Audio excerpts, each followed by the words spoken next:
ele me apresentou a ayahuasca, no início eu falei assim, gente, será que é isso? Eu fiquei relutante ali, mas falei, tá, vamos ver como é que é esse negócio aqui. Aí eu fui começando a ir nas palestras. Eu fui numa casa que tem lá na minha cidade. E eles davam palestras toda sexta-feira e as consagrações eram sábados. A consagração, no caso, é você experimentar ali, é isso? Isso, você consagra a ayahuasca. Consagra a ayahuasca. Isso, é o ritual da ayahuasca mesmo. É o ritual completo, entendi. Isso. Tá. E aí eu, analisando as palestras, entendendo, e a forma como foi abordado ali, eu começou a remexer, né? Porque a ayahuasca, pelo menos que eu vejo, assim, de pessoas que já consagraram e que aconteceu comigo também, é que você sente um chamado. Como se fosse um chamado de despertar. Porque hoje a ayahuasca ela é muito um tabu ainda, né? Você sabe, é que isso os cortes mais tensos que tem do YouTube é tudo falando de ayahuasca. Mais um aí, ó, editor. Fica de olho.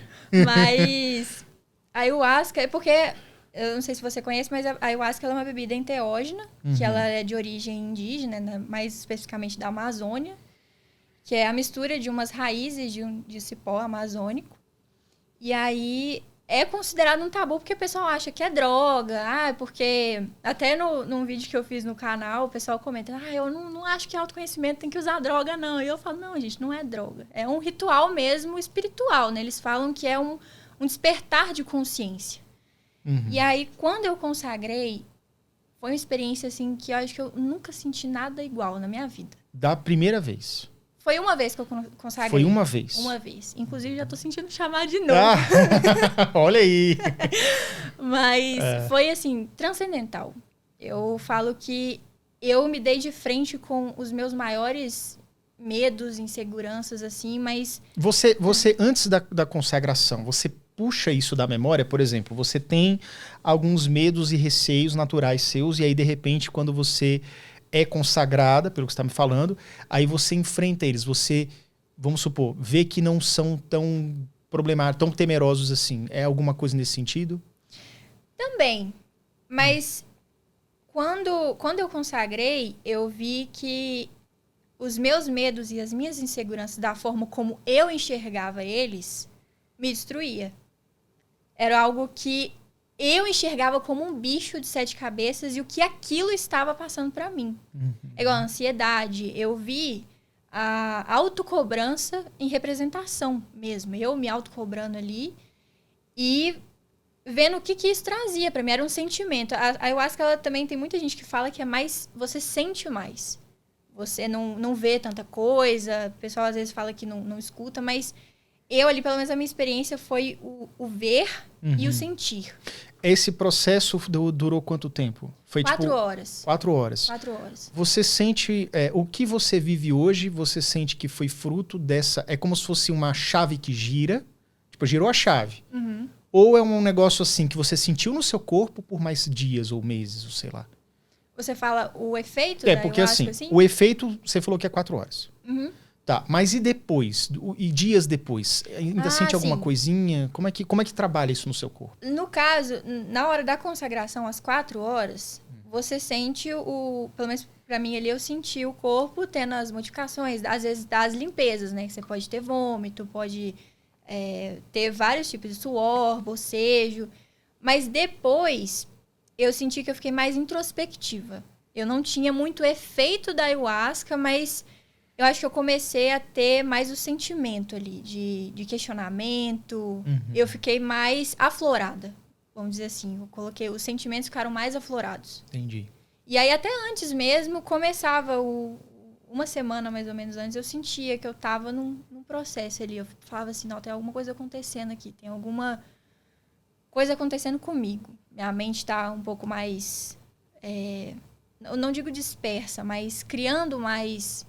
coisa, porque você fica com a expectativa, né? Nossa, como é que vai ser? Então, quando você experimentou, você disse que enfrentou medos, e acredito que esse despertar que veio dias depois foi fruto desses medos enfrentados. Talvez.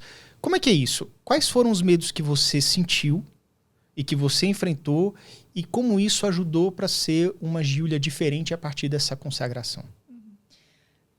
Eu vejo que os medos maiores, assim, foram autocobrança e dependência.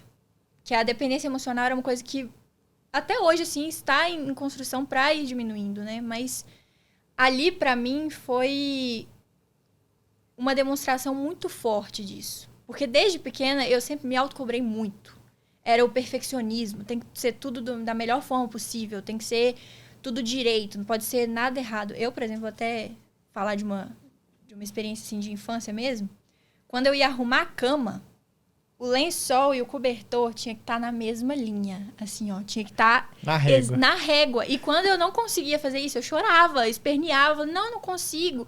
Quando eu ia fazer unha, era aquela coisa milimetricamente calculado. E até com trabalho mesmo, com projetos que eu tinha, com estudos. Era sempre aquela coisa muito perfeita. E aí, na ayahuasca, eu vi isso como algo que me fazia mal mesmo. E a dependência mesmo de...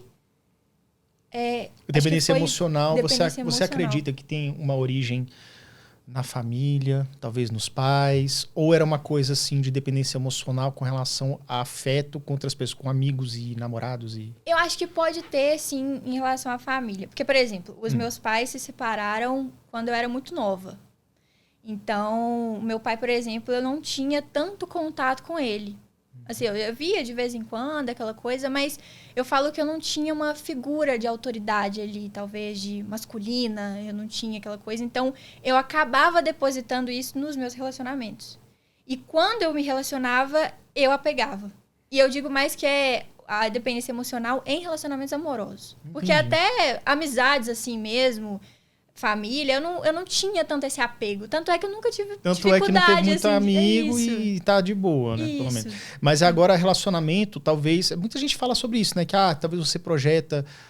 Você, no caso, com seus namorados, você projetaria, tipo, sei lá, um pai. Tá? Não estaria buscando necessariamente um namorado, mas um pai. Uma coisa assim.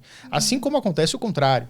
Sim. Tem homens que têm dependência emocional e não buscam uma namorada, buscam uma mãe. Então... tem um pouco disso em cada um, né? Sim.